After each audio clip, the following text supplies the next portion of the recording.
Well, greetings, imagination connoisseurs. Once again, it is I, your Duke of Dope Discourse, your existential Mr. Rogers, and your Viceroy of Verisimilitude, Robert Meyer Burnett, and I am coming at you once again with a companion video for the John Campea Show. And you all know how much I love doing these. I love that John lets me do them, but most of all, I enjoy that you watch them. So we're going to just jump right into it for Anonymous. Anonymous sends in, "Hi, John. Regarding Lord of the Rings changing to the UK, I just want to suggest to anyone worried that UK has rural terrains not too dissimilar to New Zealand in terms of aesthetic. Just Google Scottish Highlands or English countryside. It'll be fine." You know what, Anonymous? You're probably right about that. I don't think that they would take the most expensive television show in history and make decisions that would be detrimental to it. Call me crazy, but, I think you're probably right. I think you're probably right about that. After all, Tolkien was writing about Middle-earth from the UK in the first place. So, I guess in a way, you could say that the Lord of the Rings has come home. So I agree with you, sir. Or sirette, if you're a woman. Or if you could be non-binary and you wouldn't be either one of those things.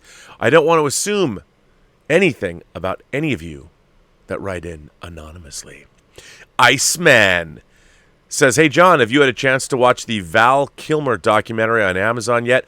Also, what is your favorite Val Kilmer performance?" I have. It's heartbreaking. I thought it was really fascinating, really interesting, but I'm not going to deny it kind of choked me up.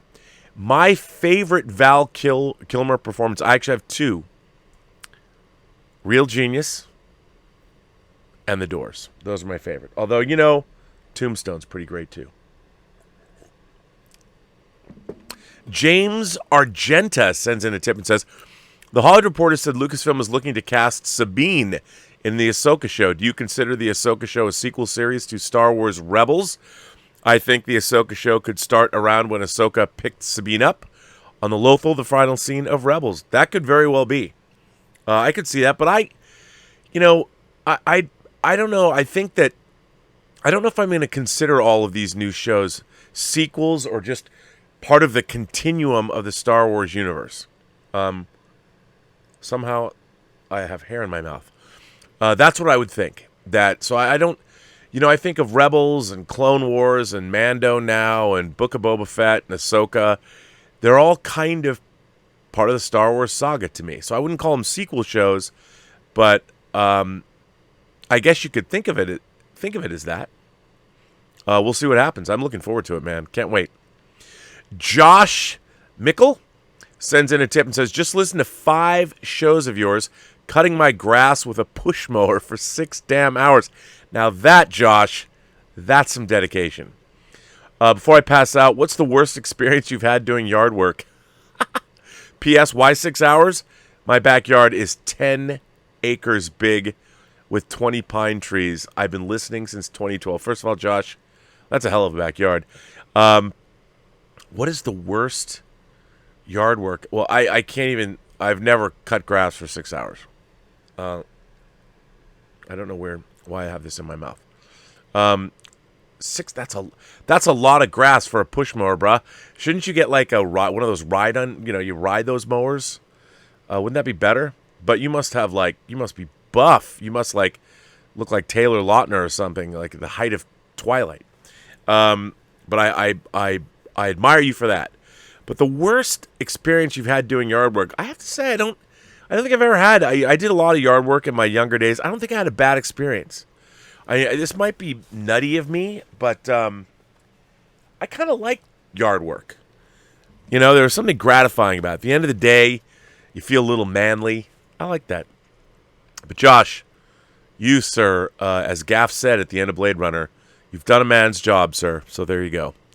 DBAB unless you need to SDAB. DBAB unless you need to SDAB sends in a tip and says, "My family and jobs are fully vaxxed.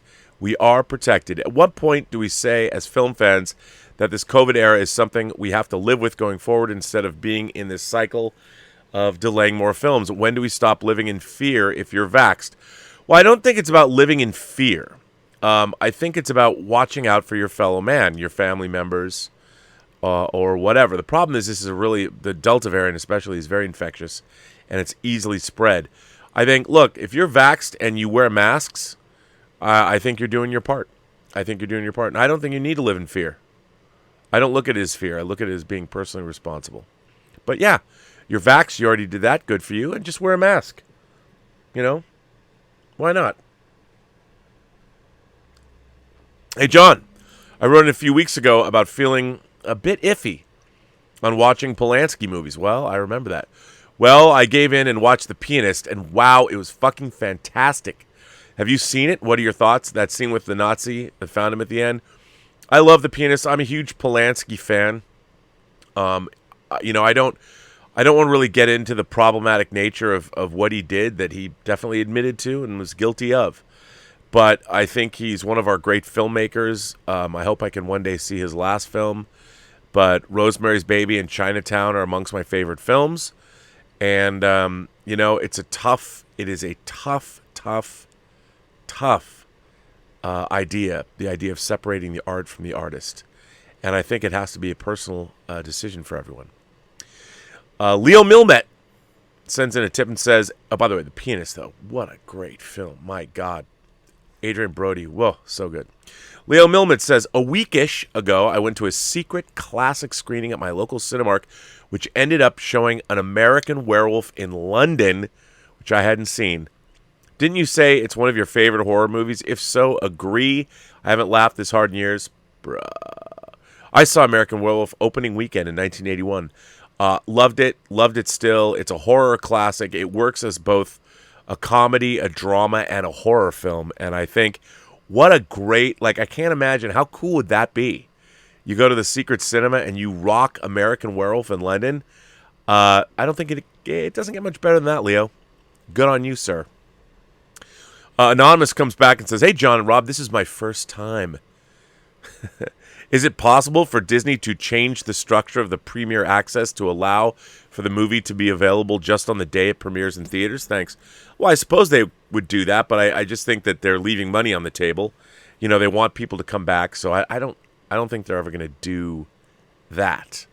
But it's possible. But I think, they're going to want to leave it there for people because not everybody can watch it the first day.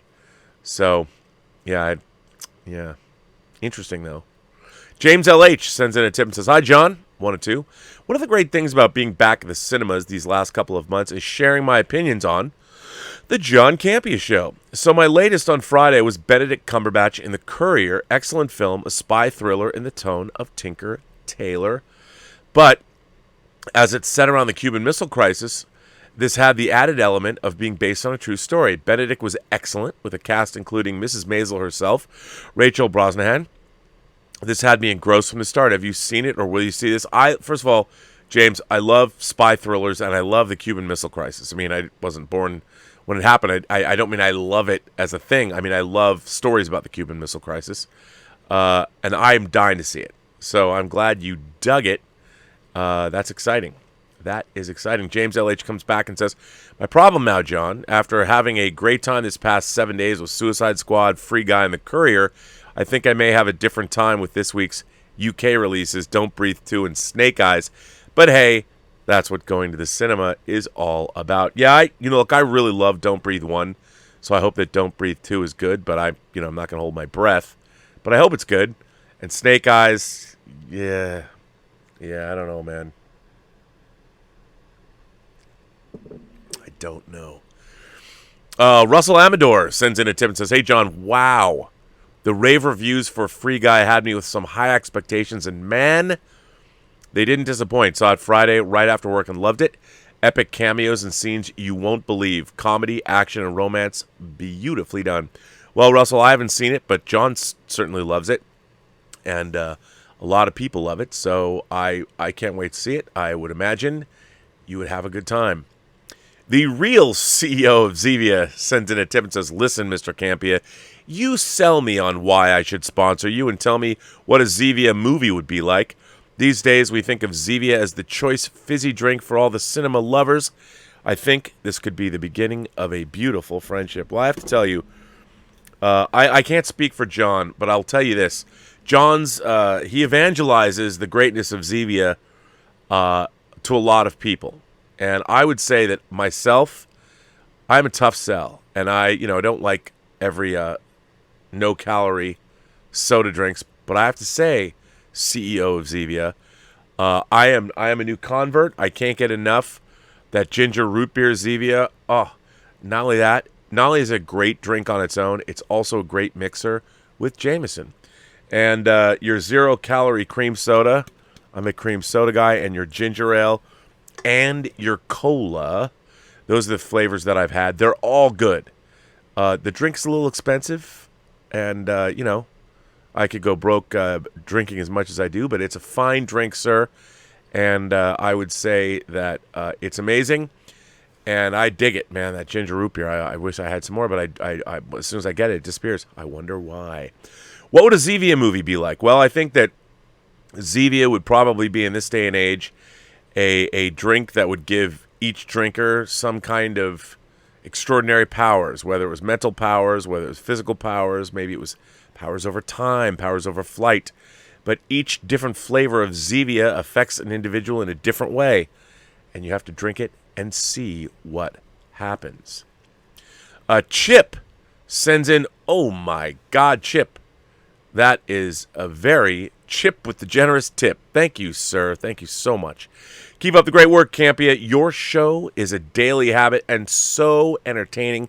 I love your crew and guests too. Aaron, Robert, Rock, and Kimberly Curran is a delight and a great addition to the rotation. Keep up the great work. Hashtag stay filthy. Well, Chip, first of all, thanks for that incredible vote of confidence and honoring the channel with that tip. Thank you so much. I agree with you. I think Aaron and me, we rock. But Kimberly Curran, I don't know where John found her, but she is an absolute delight. I mean, I made a crack once. I said, could there be anybody else? Could there be anybody more photogenic on the interwebs than Kimberly Curran? I don't think so. And I say that with all great respect, not like some old lascivious man way, not at all. And she's also really smart, and she has great energy. She's a true find, a very special lady, and I'm glad you dig her, Chip. I think we all do. I think to watch Kimberly Curran is to love her and to respect her and to wonder, where did she come from? Because she's extraordinary. BK Dan sends in a tip and says, John, I mentioned the old cartoon G.I. Joe on YouTube. It's put out by the official Hasbro channel. Like I said the other day, 16,000 max views per vid. Definitely doesn't bode well for hunger for that IP unless they seriously rebrand and update. Well, if it's the old G.I. Joe cartoon from, the early 80s, you're looking at almost a 40-year-old television show. I wonder, does G.I. Joe have a place in the modern day? I mean, does it? I don't know. I think you might be right about that, BK Dam. John, this is to help and to motivate you to hang in studio your YouTube plaque. Seriously, it's been subbed since right before you hit 100,000 subs. Do the math. Also, inches from the 250,000 subs. I just need to say, keep up the good work on keeping us entertained. BK Dan, my channel's about to pass 41,000, and let me tell you, I want one of those plaques. If I had one, I would display it proudly. So I think you're right. I think you are right there. Yes, sir. Sam Weiser Gamgee sends in a tip and says, I wish I was Mirror Universe Uva Bowl, the smart one, so I could back my Brinks truck up to John Gunn's door. Actually, did I say John Gunn? That was because I work with a John Gunn on a movie called Like Dandelion Dust. You meant James Gunn's door, and dump out the bags of euros and say, you are the god of handling character groups. Let me see your take on Seven Samurai, a remake or any genre. Bring on the filthy. Well, Sam Weiser Gamgee, that's a very, very nice thing of you to do for Mr. Gunn. Just back that truck up. I agree with you.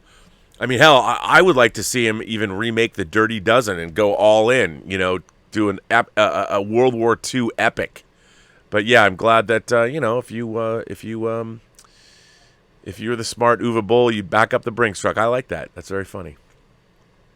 Paul M. sends in a tip and says, Free Guy was 99% perfect for me. I got taken out when the female character did the one thing that was clearly established there was no button for.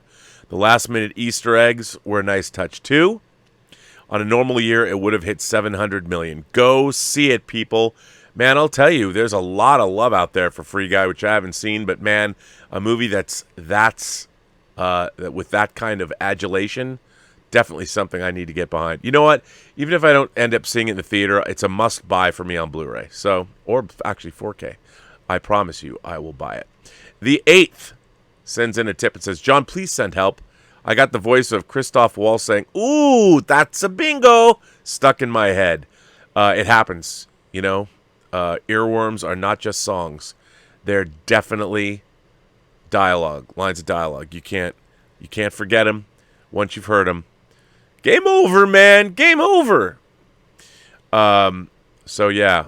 Oh, film loving bro sends in a tip and says, hey, fellow Yamato Star Blazers fan, if you haven't watched the recent updated take on the classic series, Yamato 2199 and Yamato 2202, you definitely should have Rob lend you his Blu-rays.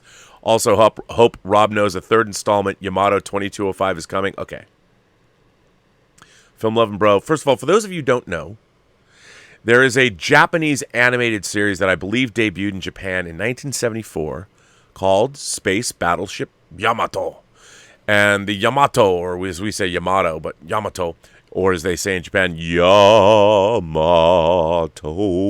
So that was a battleship we sunk in World War II, that after the Earth was devastated by the Gamelons and our oceans were dried up, they actually found the Yamato on the bottom of the ocean, and our underground civilization now, because we have to live underground to save us from the radiation from the Gamelon bombing, they turned it into a spaceship with technology given to us by Queen Starsha of Iskandar.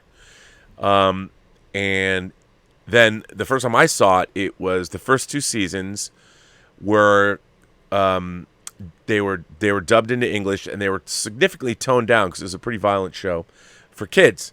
And it's amazing. It was the first really serialized drama I ever got into. I know it's anime, but it was very serialized and very dramatic. I would go so far as to say I love Space Battleship Yamato, and the remake, as a Film Lovin' Bro says, of 2199 and 2202 are amazing. Now, this is kind of crazy. So you can now buy model kits or parts. You can buy like these issues where they every week right now in Japan, they're releasing a company called Hachette is releasing parts to build a 4-foot Starship Andromeda, or Space Battleship Andromeda, which is one of my favorite fictional spaceships. I mean, I love the Space Battleship Yamato, but the Andromeda that was actually introduced in the 2nd season of the original Yamato, and that was brought back in Space Battleship Yamato 2202, I mean, this sucker is 4 feet long. It's going to take, I think it's going to take, there's 60 issues, so it's going to take a little over probably another year before I have all the parts. But I'm going to build that sucker. It's lit. It's awesome. And I love it so much. And I can't wait.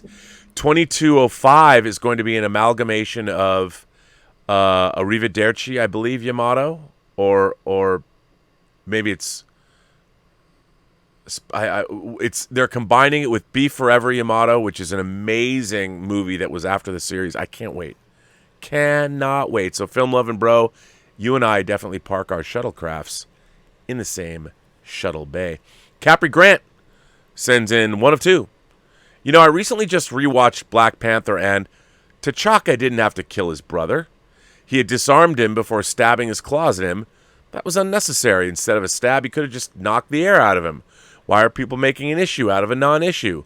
Then Simu Liu jumps in on it, saying, they're not an experiment. Like, dude, he did not say it the way you're taking it. Your movie's release is being experimented with, though. Yes, I don't know, it bugs me. I think those are 2 questions you asked, but Capri Grant, first of all, I agree with you about T'Chaka. It didn't have to happen. What are you going to do? But I think that the Simu Liu thing, look, everyone's a little frosty. You're a little tense when your movie's coming out. For those of you who don't know, Shang-Chi had its world premiere tonight. John went. I watched his video afterwards, and he said it was amazing. Everybody's been saying it. I mean, not the hyperbole that a lot of online pundits are prone to. This seems like it's a really special movie for a lot of people. So I can't wait. I mean, I loved the Shang-Chi TV series. Oh, wait a minute. You know what? I see. Capri Grant, there's a couple of things he's got going on here. Hang on. So we covered the non-issue thing about that, but let me go back to your first thing, which I thought was your first one, but no, it's stacked up on top. Capri Grant says, I recently just rewatched Black Panther, and T'Chaka didn't have to kill his brother. He disarmed him before the stabbing his claws in him. That was unnecessary. Instead of a stab, he could have just knocked the air out of him. And it's not like he didn't have the time to decide not to kill him. When he initiated that second motion, it sure does suck for Killmonger, though. In another timeline, maybe T'Chaka doesn't kill him, but then he comes to the TVA waltzing in like the Warner Brothers frog. That could happen, Capri Grant. I like that, the Warner Brothers frog with his top hat on. Yeah, you're probably right, but I mean, it wouldn't be as dramatic, would it? You kill somebody, it just it ups the drama. And I mean that D-R-A-A-A-A-M-A, drama. Ugh, enough of the drama. But in movies, you need it. Leo Milnett said, "Hey, John, can you recount some funny on-air stories from the shows you've hosted over the years?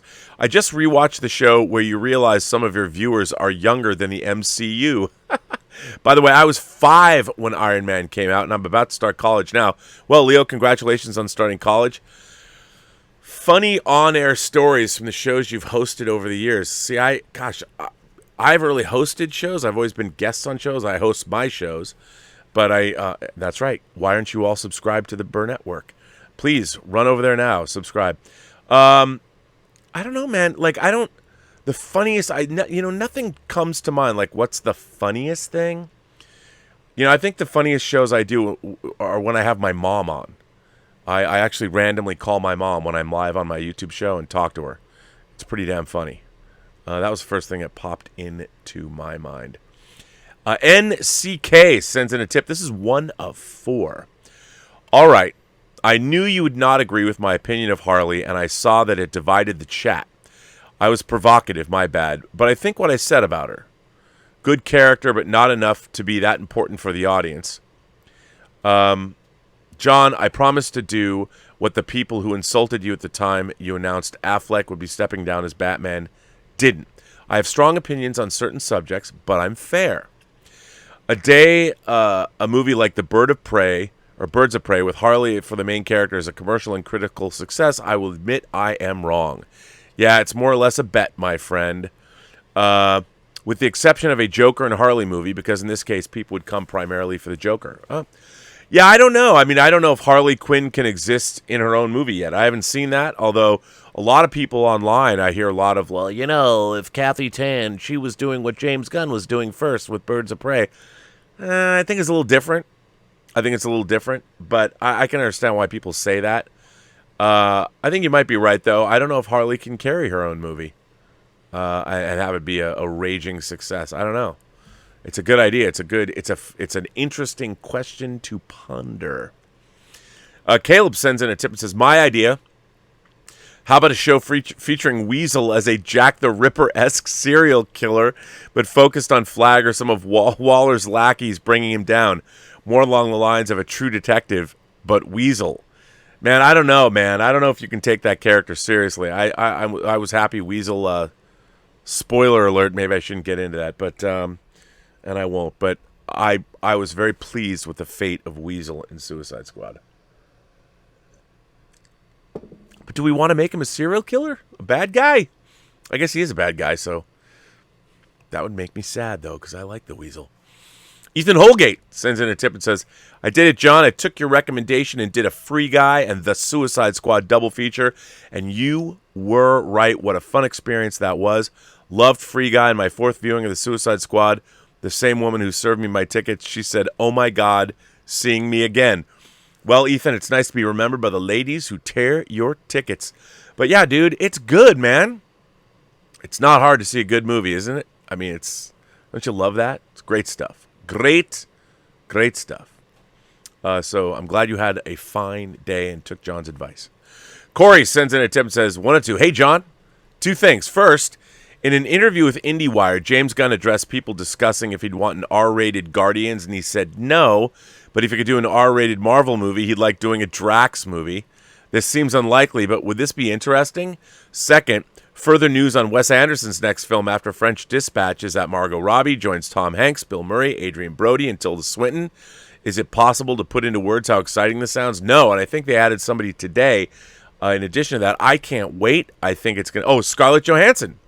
Scarlett Johansson was announced today. So, Corey, I mean, come on, dude. I cannot wait. I'm a huge Wes Anderson fan, and one of his great strengths is casting. I love to see how he places actors in various parts. I think it's always very exciting, and this sounds like a good one to me. There's no downside. So I'm stoked. Anonymous says, you seem surprisingly calm for a guy who casually says streaming will end quality films. I don't disagree with you. It's just not some small topic. As a film fan, how can you be so excited for movies and talk about the end of quality at the same time? Well, I think that, you know what, I think we all are, we all want quality movies. I mean, that's the whole thing. We love movies and we want them to be the best they can be. But we also, we live in a world where, things are changing so rapidly that we have to accept the possibility of what we're going to get and what that all means. Look, I just want great movies, but if streaming is the way of the future and we have to embrace it, well, I'd choose physical media. But no, I agree. I mean, look, we have to talk about things in a dispassionate, pragmatic way. And then when we talk about things we love, we can talk about them passionately. But just because I don't necessarily think it's great for movies, but I don't think movies have been, to be honest, as much as I like the MCU and as much as Shang-Chi is probably going to kick ass, I miss movies like The Godfather. I miss movies like Hunt for Red October. I miss movies like, hell, Back to the Future. Do we have anybody that can make movies like that? I don't know. I don't think it's just a function of streaming. I think it has to do with all movies everywhere. Dangerous D says, I was on HBO Max and I see Titan Season 3 was now streaming. I had no idea that it started. There was not much advertisement that it was on, and I was genuinely surprised to have been watching the show. And what do you think of the first few episodes? Thanks. Bring on the filthy. Well, Dangerous D, I know John checked out of Titans. I've watched Titans. I've not started Season 3. I'll watch it, though, only because the Teen Titans are one of my favorite superhero teams, so it would be silly of me not to watch, but I haven't watched it yet. BK Dan says, John just saw Free Guy. Matrix meets They Live meets Groundhog Day pretty much describes it. Or those things all together just sound awesome. With a love of story thrown in for good measure. Well, sir, Dan, it sounds like we all win. There's nothing you described is anything less than awesome, and it makes me want to go to the movie. Absolutely. Yo, John, I'm watching the Candyman trailers, and I notice he's Barley in them. We rarely see Candyman, which I like. He's a myth, a legend, a psychological fear we can't perceive, which made me realize this is the Spawn movie McFarlane has been wanting to make. Helen, be my victim. I love Candyman. The first Candyman, directed by Bernard Rose with that Philip Glass score, rules. And I have to say, oh, by the way, that was from Captain Marveloso. Said that to us. So Captain Marveloso, thank you. You and I clearly park our shuttlecrafts in the same shuttle bay. Quite enjoyed it. You know what? This new Candyman looks really good to me. I hope they keep the tone of the first Candyman. It looks like it might be a little goofy. I hope it's not. The first Candyman was really serious, which is what I think made it really great. That and Tony Todd's performance and Virginia Madsen. Everybody in the first Candyman was great, and I love the way it was directed, and I love the Philip Glass score. So, yes, sir. I can't wait to see that. I hope it's great. Jojo Giraffe says, sorry if you talked about it before, but have you watched Ted Lasso? I have. If so, what are your thoughts? I think it's really funny. It has a lot of heart and has great characters. The first 2 episodes are fine, but 3 and 4 are where the show really starts to hit. Well, Jojo Giraffe, I agree. I have to say the second season, I haven't seen it all yet, obviously. It's a little, I don't think it's as good as the first, but I really like the show. I mean, Jason Sudeikis, I think it's a great show. and it always puts a smile on my face. But I don't think season 2 is as good as season 1. And again, I haven't obviously got to the end of them, but we'll have to see what happens. Groovy Don't Play sends in a tip and says, "Hi, John J Cam. What are your thoughts on Billy Zane being cast as Brigadier Commander Enos Queeth in MacGruber, the series on Peacock? I can't wait for Zane's Queeth. Personally, also, have you seen Idiocracy? And it doesn't feel like the future. Bye for now." Well, Groovy Don't Play. I love the idea. I love Billy Zane. I love the idea. I love him in Titanic. I know you're melancholy. I don't presume to know why. I love Billy Zane. I'll watch him in anything. So God love him that he's going to be the villain in the MacGruber series. What's not to love? And Idiocracy, I thought it was just a trifle of a comedy. I had no idea that it was actually a documentary of our actual future. So, I don't like that. I don't think it's good, but I think it's what we're going to have to live with. So what are we going to do? One of two, coming from Kung Fu Hot Dog. Hot dog. Hey, John, saw Free Guy and enjoyed most of it. Liked Millie over Molotov Girl, who was meh. Wow. My go-to is Ready Player One, which has superior visual effects, great story, and Spielberg at the helm. Free Guy's action scenes were drowned out by overused loud songs. I could see that. I mean, I like Ready Player One. I thought it was actually an improvement on the book. And, of course, it's Steven Spielberg. But, yeah, man, any movie that has a Gundam RX-78 that was rendered photorealistically doing battle, I'm in. I'll watch that. I do like Ready Player One. And then Kung Fu Hot Dog goes on to say, I will say after watching Free Guy, if they ever decide to reboot Back to the Future with better sequels this time, Joe Keery is my Joe Keery is my Marty McFly. Sign me up for that, man. First of all, Kung Fu Hot Dog, don't you dare besmirch the memory of Back to the Future. They should never remake it. Never, never, never.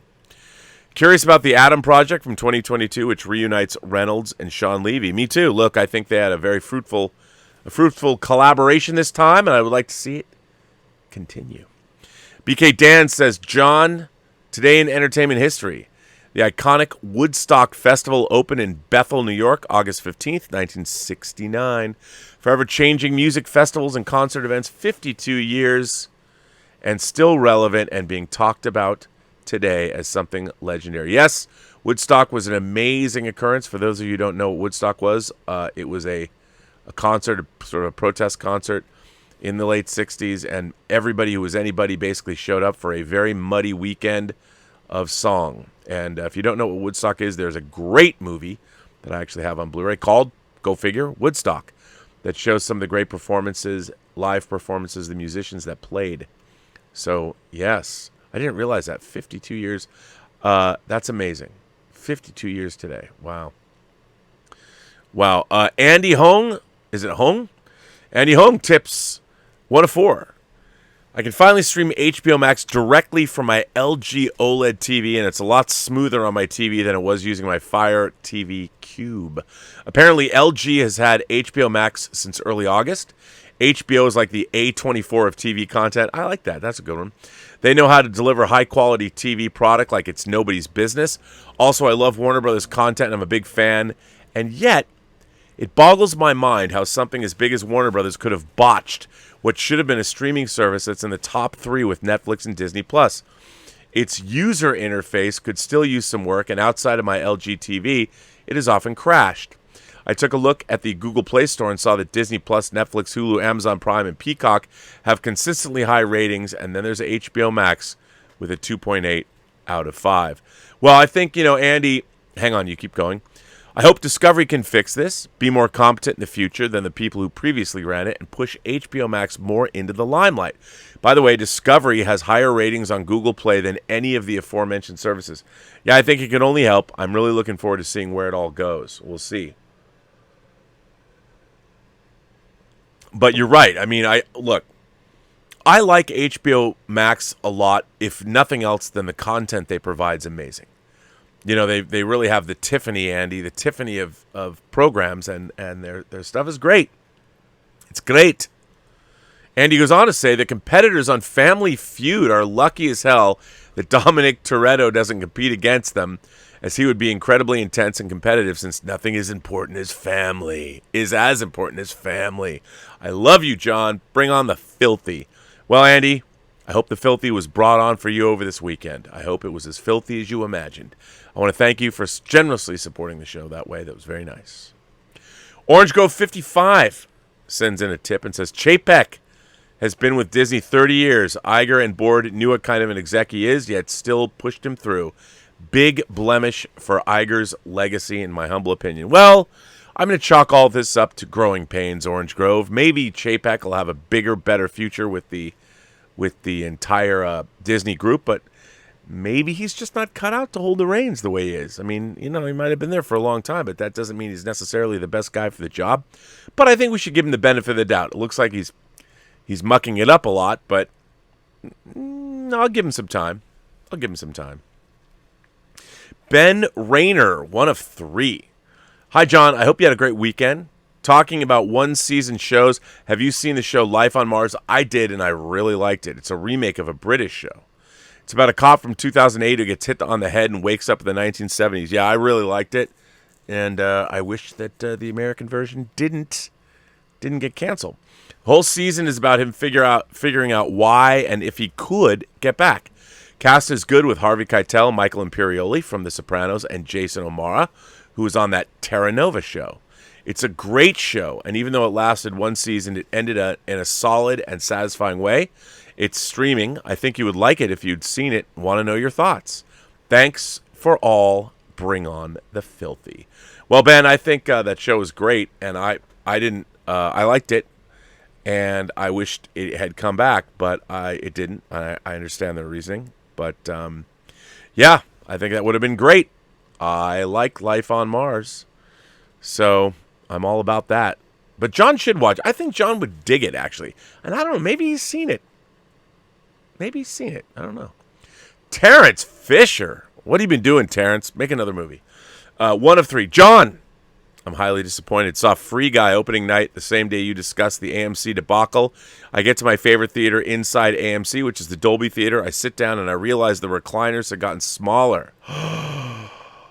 It seemed they changed out the mid-size comfortable recliners for smaller ones in order to get more seats in the theater. Those bastards.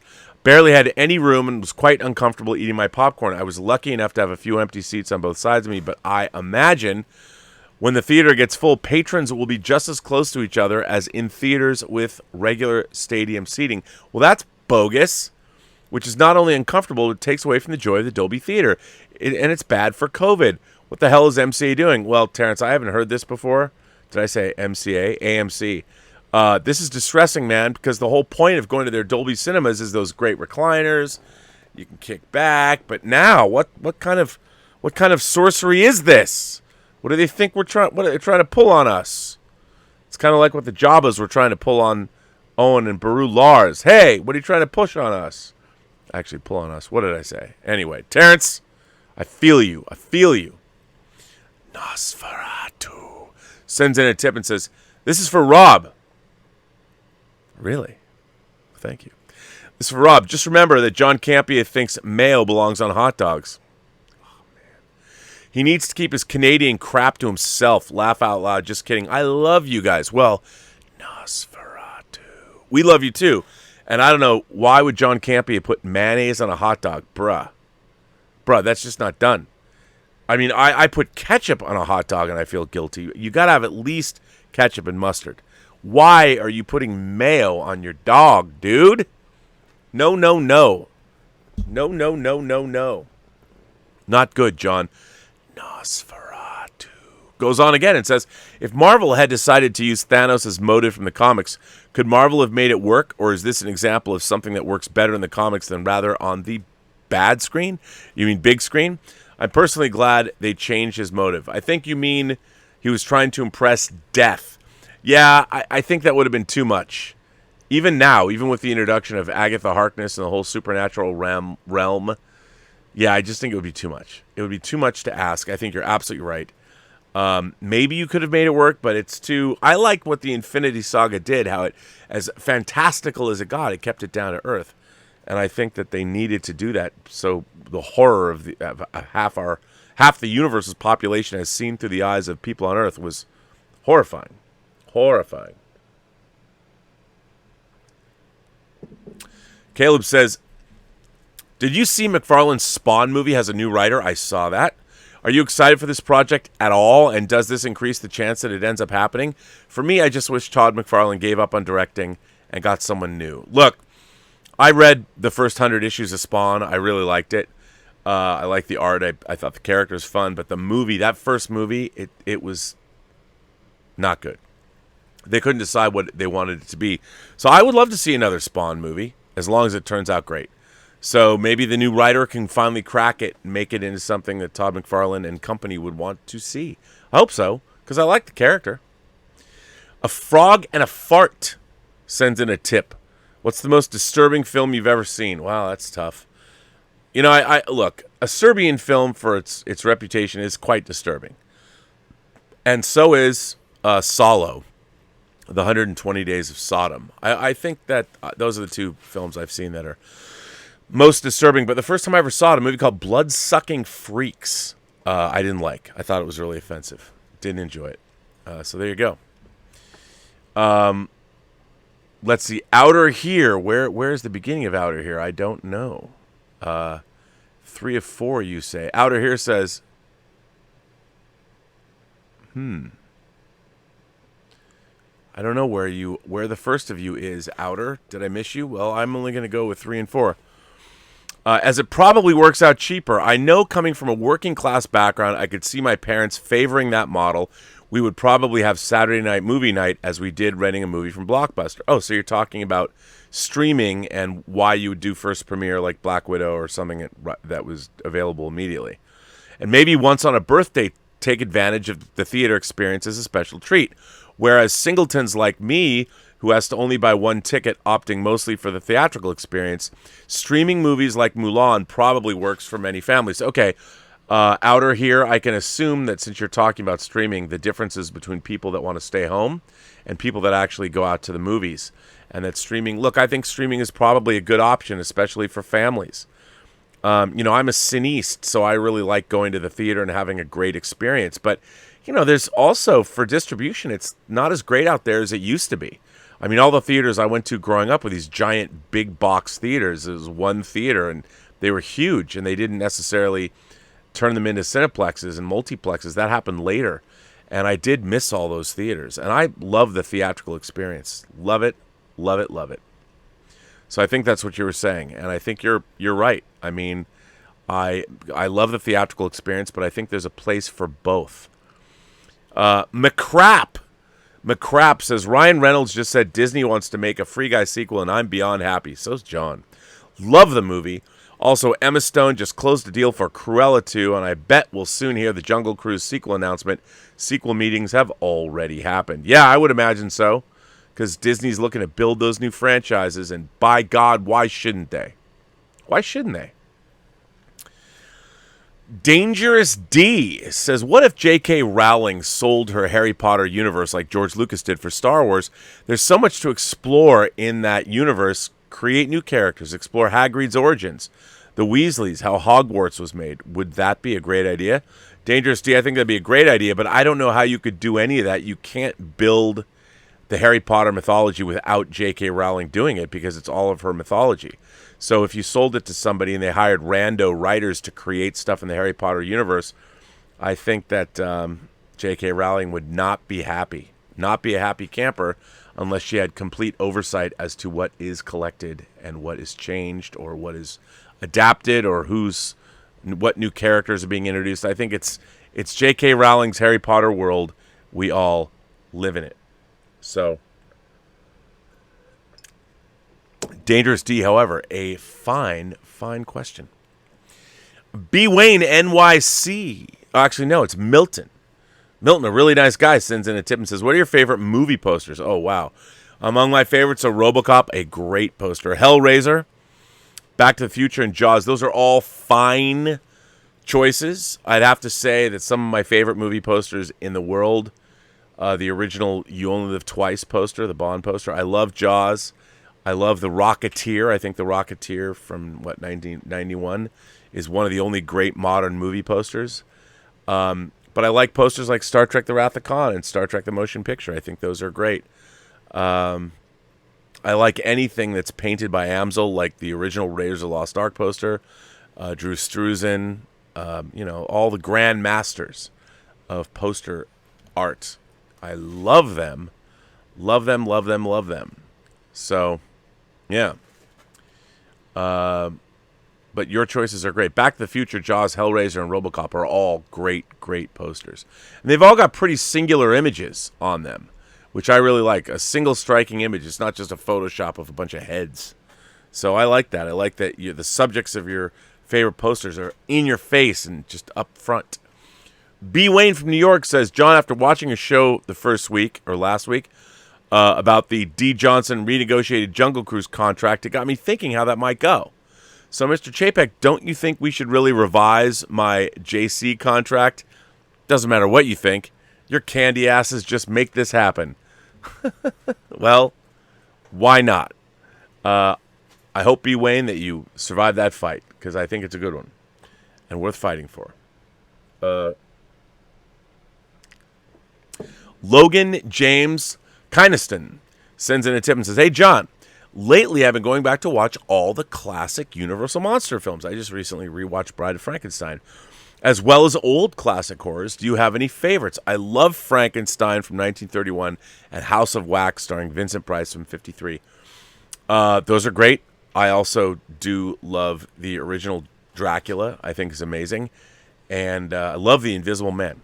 Love The Invisible Man. But yeah, I like all the horror and science fiction from around that time. So what's not to love? Anton Riley sends in a tip and says, okay, I'm done with AMC.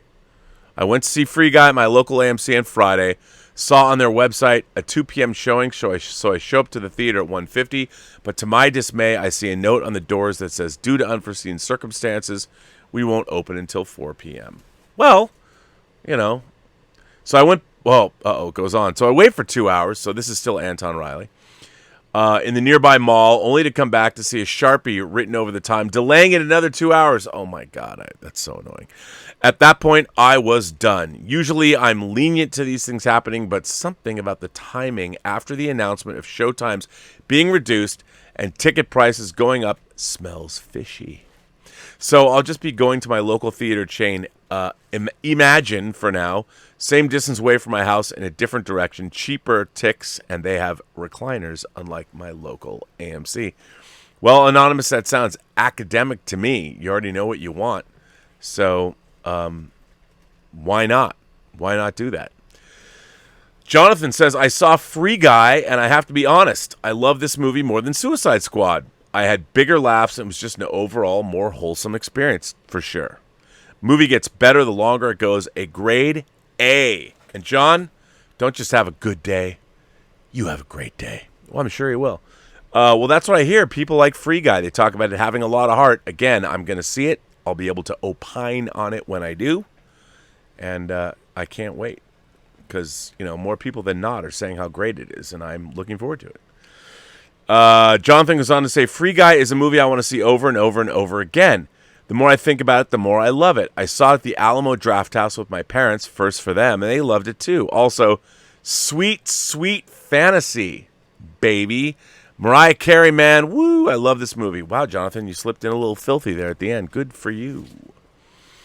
WH sends in a tip and says, John, I checked TSX.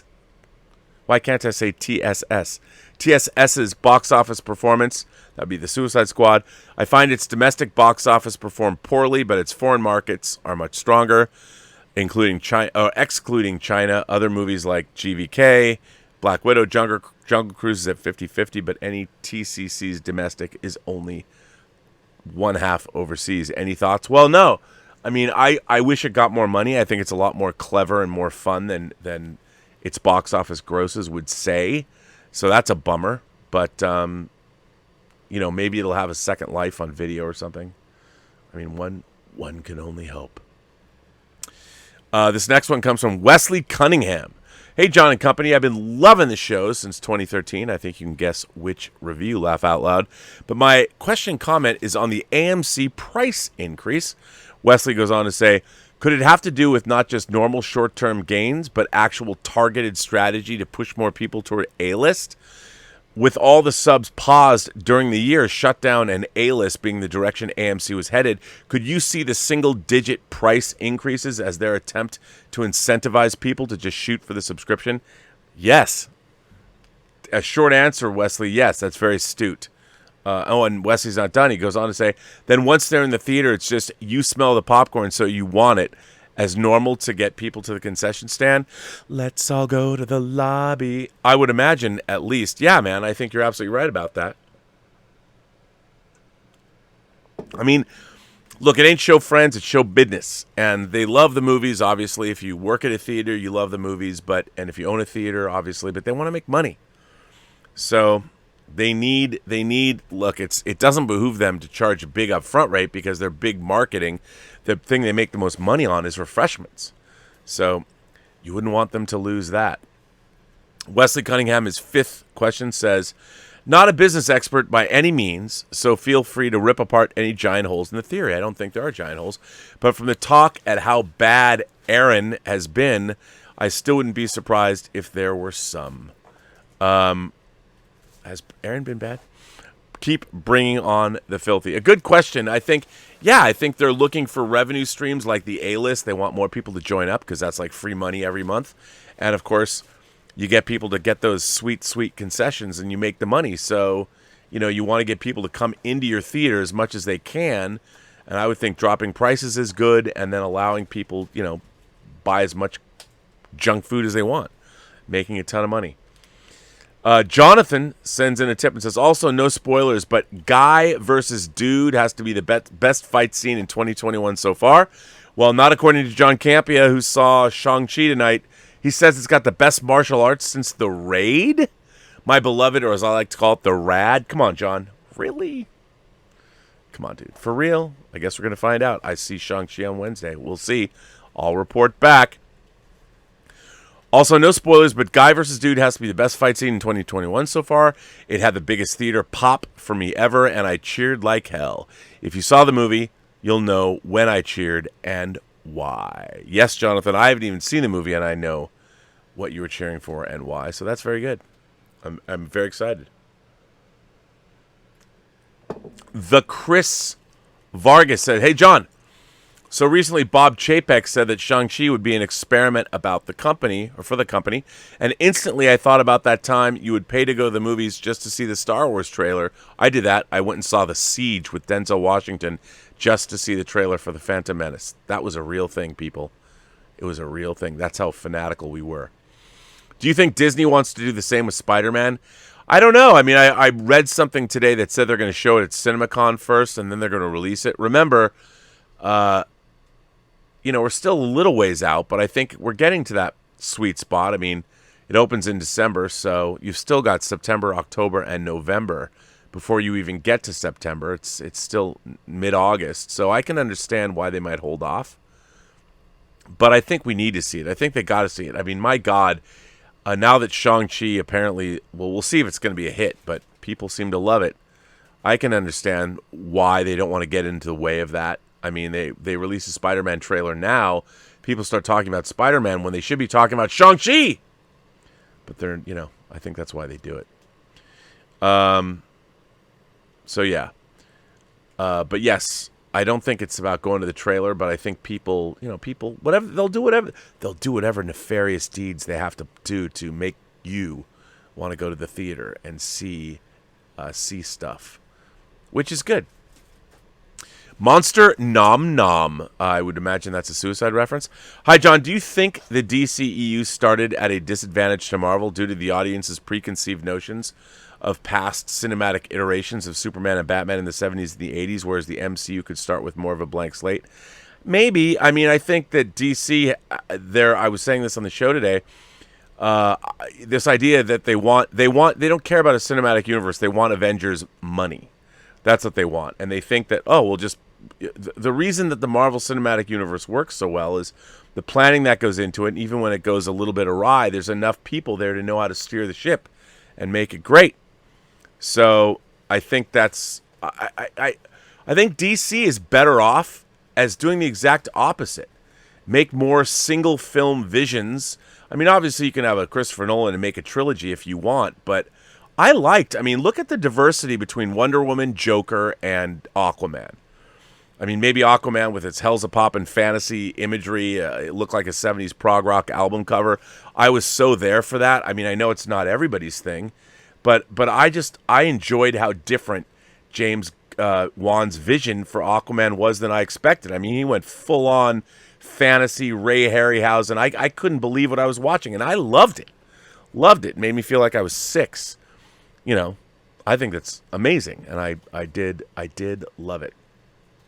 So I think even look at the Nolan Dark Knight trilogy. That was kind of standalone. It wasn't part of a cinematic universe, and it did very, very well. Between Nolan's Dark Knight and Dark Knight Rises and Todd Phillips' Joker and, take your pick, James Wan's Aquaman and even Wonder Woman, those are very successful films, making a lot of money and definitely giving Marvel a run for their money. They might not have the best, most successful cinematic universe, but they're still doing all right. Yellow CT says, if you enjoy historical movies and have an appreciation for art, I highly recommend this double feature: The Monuments Men and Women in Gold. That's a good idea. A very good double feature, and I agree with you. That's a really good. Didn't George Clooney direct Monuments Men? He wasn't just in it; he directed it. Your Tribal Chief sends in a tip and said, obviously we'll never know this, but if Peacemaker wasn't already shot and still in development, do you think Warner Brothers DC and HBO Max would have still moved forward with the show after the Suicide Squad flopped hard? I don't think they will, but I think that they're all in and they're going to go for it anyway and try and make it work, because it could be a very different story on HBO Max. We'll see. I mean, I thought John Cena was pretty good as Peacemaker, so I'm excited. I'll go watch that movie.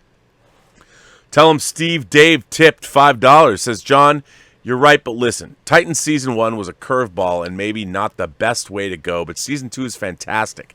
The Deathstroke story is perfect, and I think you'd like it. I don't know, when I was reading the Teen Titans, the original, it's not the original Teen Titans, but the reboot with Raven and Cyborg that Marv Wolfman and George Perez did, that first storyline with, well, it wasn't the first storyline, but the storyline with Deathstroke the Terminator, oh my God, that was insane. Insane shit. It was insane. I loved it. So I hope that it was equally insane in Season 2 of Titans. But I need to see.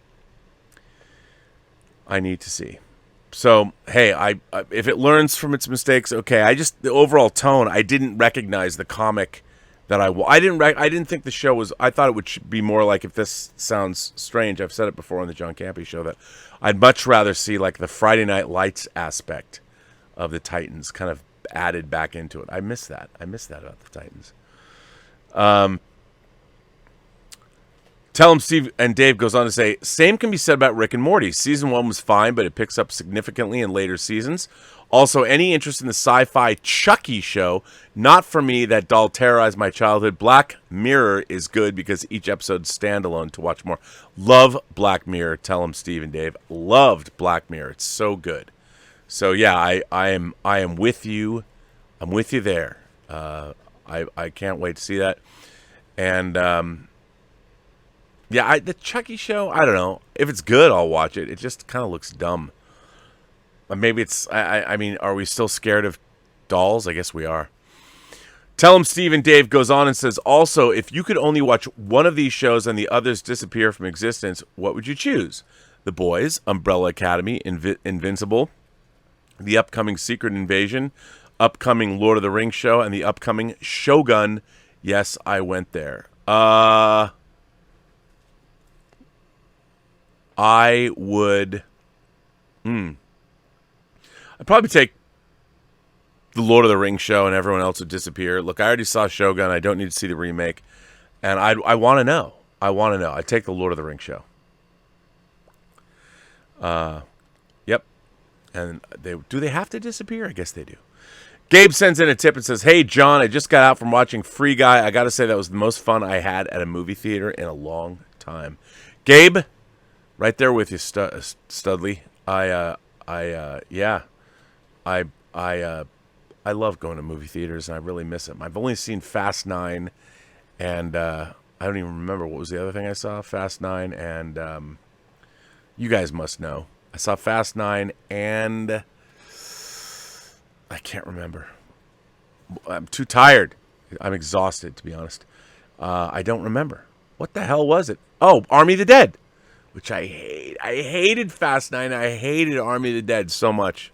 Oh, I wanted to like them, but I didn't. Did not.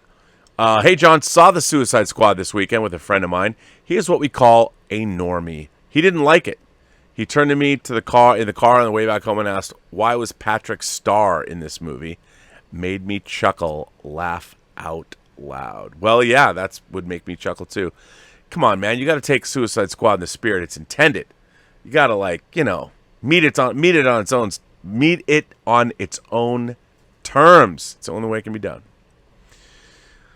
So I'm sorry about your friend, but I think your friend's response is exactly why it hasn't done as well as they'd hoped.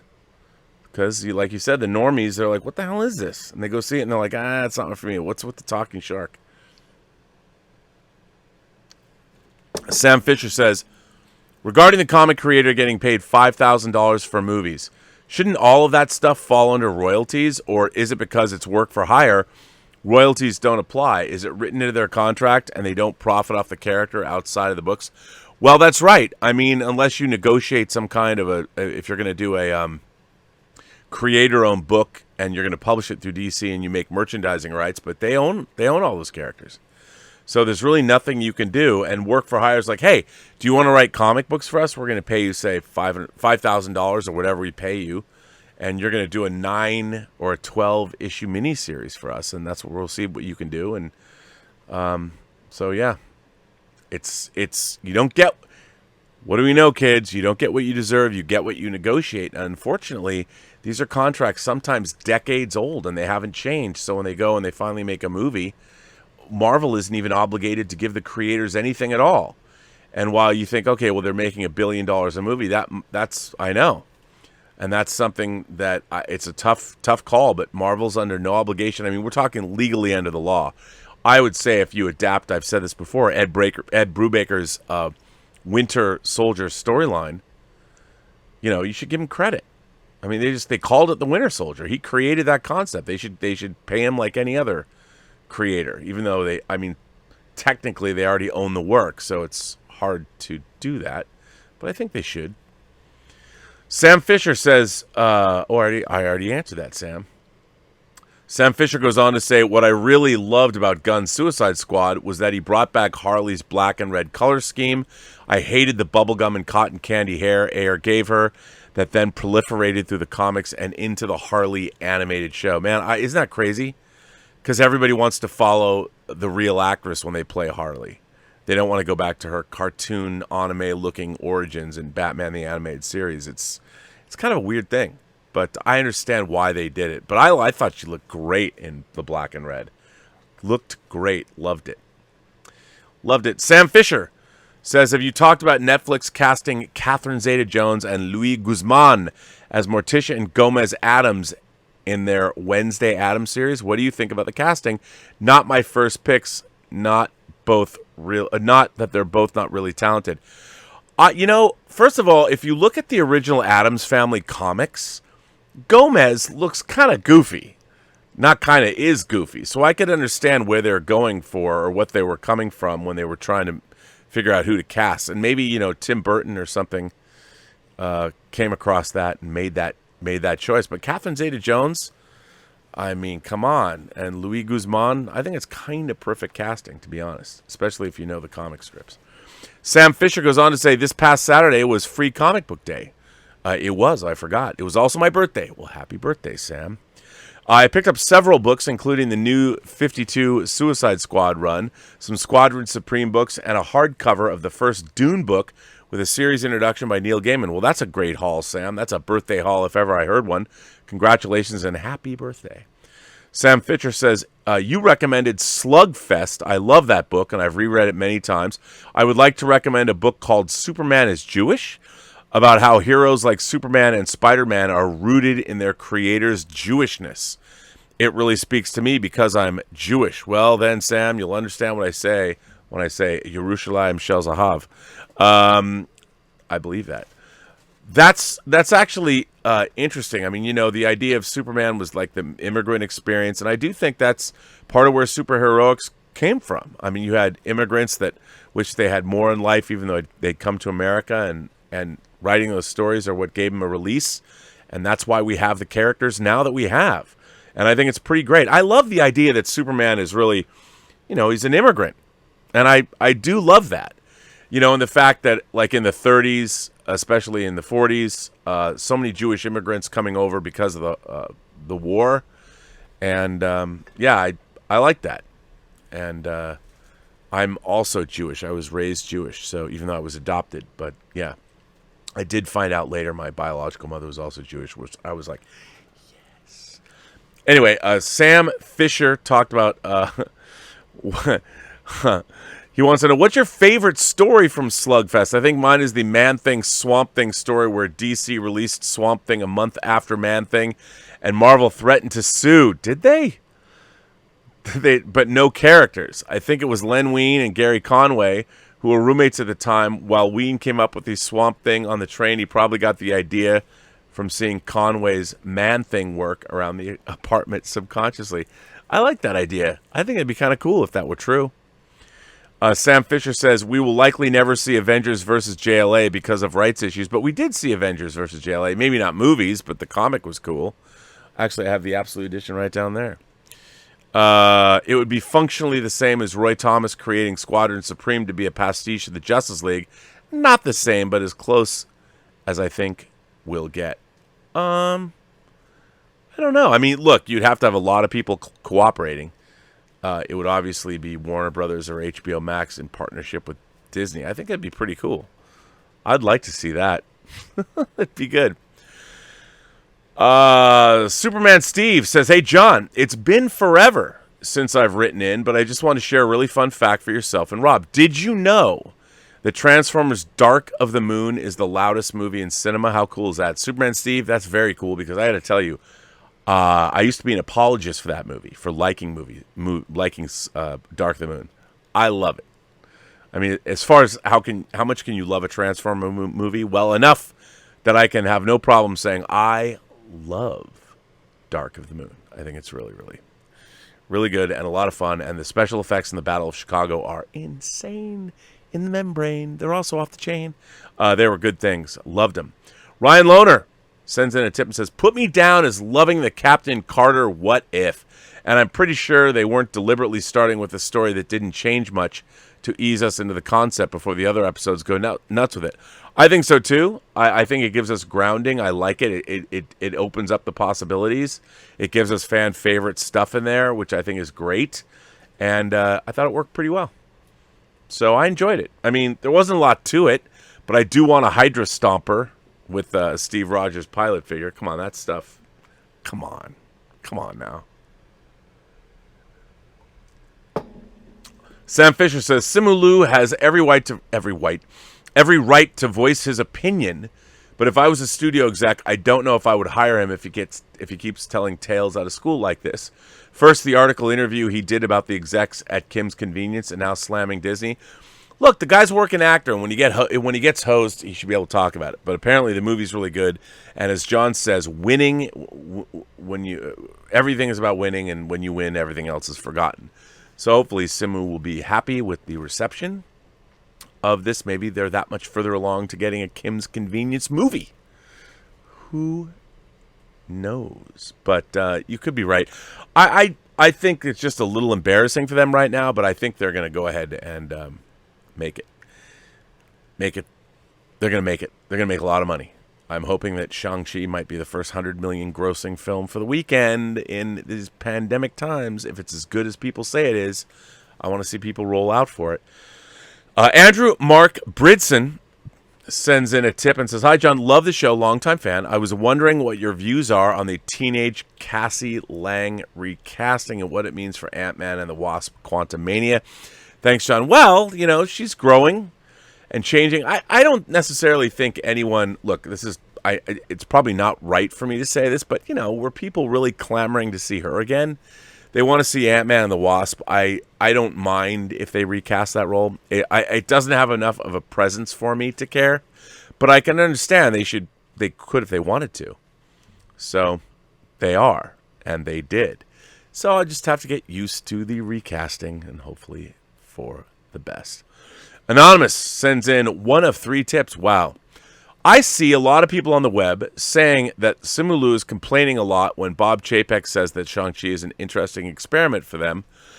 I know I know that he meant the new release window, but as an Asian American myself, I do understand where Simu, hang on, let me get up there, is coming from, and I agree with him. We are not an experiment. I myself am personally frustrated by Disney's release of their Asian-based lead, because first they put Mulan in live action and Disney Plus, and then Raya and the Last Dragon. Yeah, I think I see what you're saying there. Look, we want to see Asian theme material succeed because I want more of it. I'm a huge fan of Asian sci-fi and in general, films in general. And I want to see more, that we get more. So hopefully it'll do well. Maybe Shang-Chi will do well in China. I hope so. Tough act to follow, though. You know, there's a lot of great Hong Kong martial arts movies, so Shang-Chi better be really good. But John Campea really liked it, so maybe I will really like it. So, yeah, I mean, a lot of people are saying, I think in a way, Simu Liu was responding to what was tweeted out, but I don't think, he was not wrong. You know, he wasn't wrong about wanting to be treated differently. But Anonymous goes on to say, and then now saying Shang-Chi is an experiment. I love Disney, lifelong fan, but they seem to be disappointing right now, and I believe they could do better and be better than this. Well, they're still pretty good, but I understand what you're saying. I mean, I think they need to, when you have a star coming out, you don't want to piss that star off. That guy, that's never good. Ben Rayner comes back and says, hi, John. Happy Monday. I just want to say, never forget those immortal lines once spoken by George Costanza. I was in the pool. I was in the pool. Shrinkage. JK, thanks for giving us great shows every week. Bring on the sweet, sweet, filthy. God bless you. Bring it on. Bring on the sweet, sweet, filthy. I love it. Jalen Pryor. What a cool name. A.K.A. Iconic. Sorry, it's been so long. It's been so long. Just like putting out fire with gasoline. But I was going back over some of the movies and shows Marvel made this year. And honestly, like them or not, it's amazing how during a pandemic we still get 6 things of Marvel content this year. WandaVision was my favorite, though. Well, you're going to get more, Jalen. You're going to get more. There's going to be season after season of Marvel shows coming, which is pretty exciting. Alan tipped $5 and says, hi, John. I saw a video released on Shang-Chi social media that showed 10 rings in a box and also Simu with the 10 rings on his arms. My question is, are there multiple sets of them, or do you think Shang-Chi will have to kill his father to get them? That would be the latter. Anyway. So, yeah. Jalen Pryor goes on to say, also, I'm still going to remain hopeful for the Chronicles sequel being enjoyable regardless. That being said, I feel like this year we've been getting announcements for a lot of older movies and getting sequels. I'm with you, man.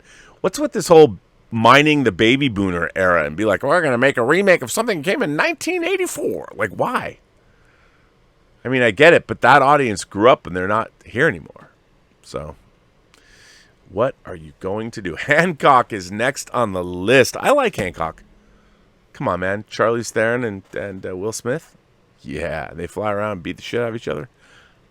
Actually, that's not that. Yeah, that's Hancock, right? That's what Hancock happened. They're 2 ancient creatures. Yeah, that's correct. I was thinking Chronicle, but no, it's Hancock. That's right. I liked it. Chuck the Mystery says, hey, John, tech question. I'm a Mac user, but you've said you have a PC laptop. If I'm buying a PC specifically for the best video editing experience possible, no gaming or anything else, what are the specs for that dream machine? Processor speed, RAM, etc. You know what, Chuck the Mystery, I cannot tell you the answer to that question because I'm a Mac guy. I can tell you this. In my iMac Pro from 2018, I have my processor is a 2.3 gigahertz 18-core Intel Xenon W. I have 128 gigabytes of memory, I believe. My startup disk is, of course, my company name. The graphics are Radeon Pro Vega 64, 16 gigabytes. So there you go. I don't know if that helps you, but that's what I have on this computer. Anonymous says, hey, John, finished a miniseries called The North Water about some whalers in the 1850s. By the way, that the show looks great. That ended up having a pretty miserable time. Dark, gritty, great writing and acting. Colin Farrell. Oh, you finished the whole miniseries. Colin Farrell, filmed in the Arctic. What's not to love? Worth a watch. Have a great day. I didn't know that had come out yet. I've been seeing trailers for it. That movie, or that series, looked great, and we heard it from Anonymous. All of you imagination connoisseurs should check it out. I know I will. Chris sends in a tip and says, so Disney returns calls to Emma Stone, The Rock, but just randomly decides to ignore ScarJo. I feel Team ScarJo is leaving out key info and all this, just not adding up. I love you all, John. Actually, love all you do, John. What am I, chopped liver? Hey, look, I think there's always something we don't know, and that's probably a good bet. So, yeah, it's a good question. Things don't add up. Chris, thank you for that, and thank you for the tip. Anonymous says, hey, John, I just finished this miniseries called, wait, I already read that. What am I freaking out? Are things doubling up? I guess I had a little hiccup in my computer. Chic says, why was Will Smith replaced by Idris in the new Suicide Squad? He probably didn't want to be in it, and but it seems silly. But they've had daughters that are, it seems silly. But I loved Idris Elba in the role. I thought he was great. Although I would have loved Will Smith too. But I can understand him not coming back, and they create a new character for Idris Elba. Who wouldn't? He's dope. I love him.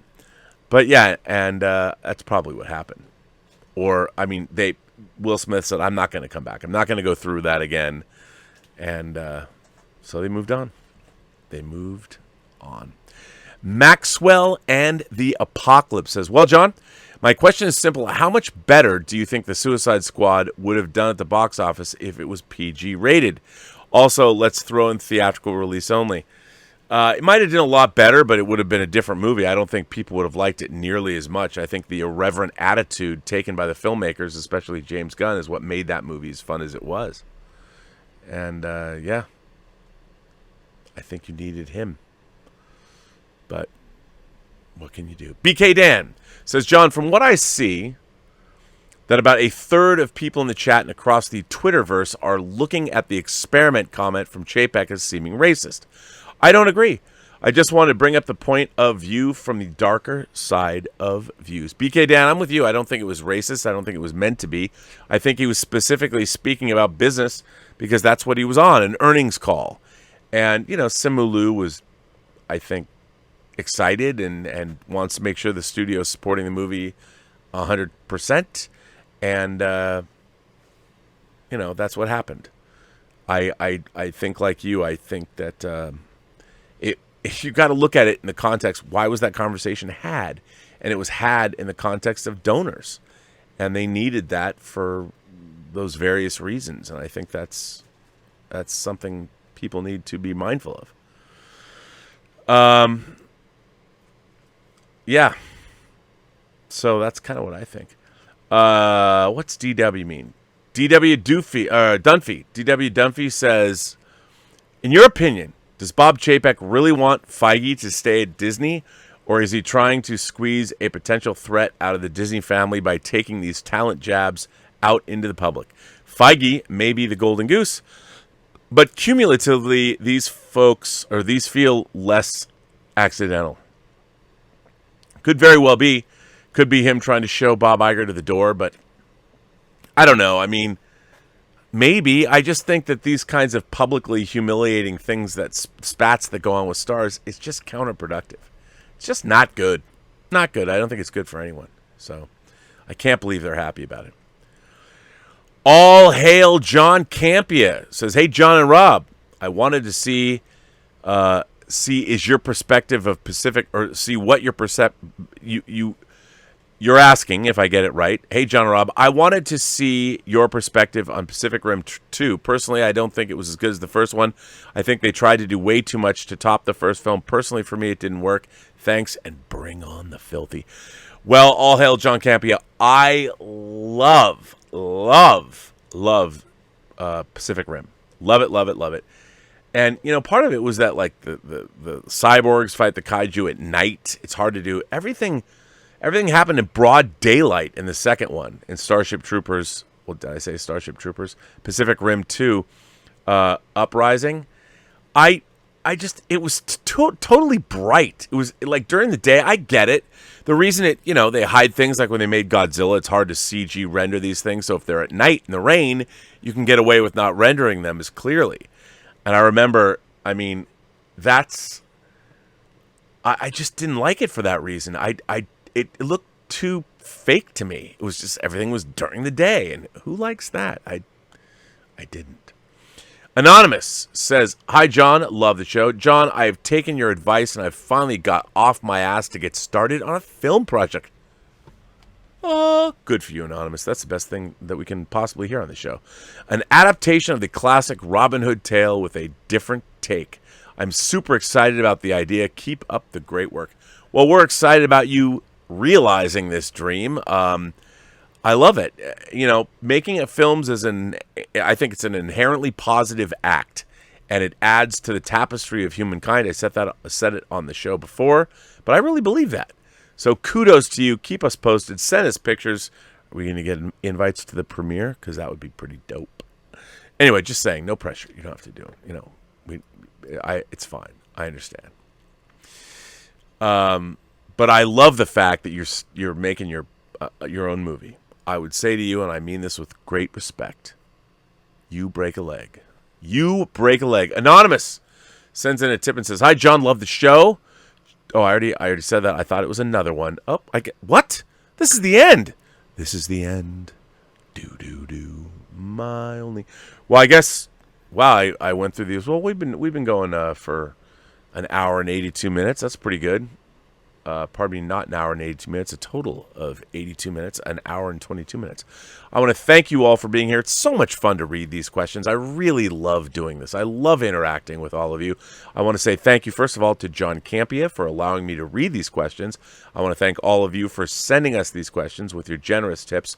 You keep us going, which is fantastic. I love that. And for, everything else I have in my life. So it's all good. It's all because of you.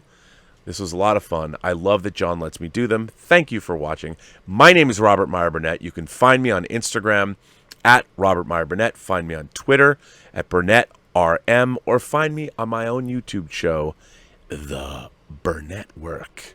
And this is me, your, I don't even know, chiropractor to the stars or whatever. That's terrible. I don't know. But for all of you who wrote in, thank you. This was a great show, and I very much appreciate all of your comments. So, thank you.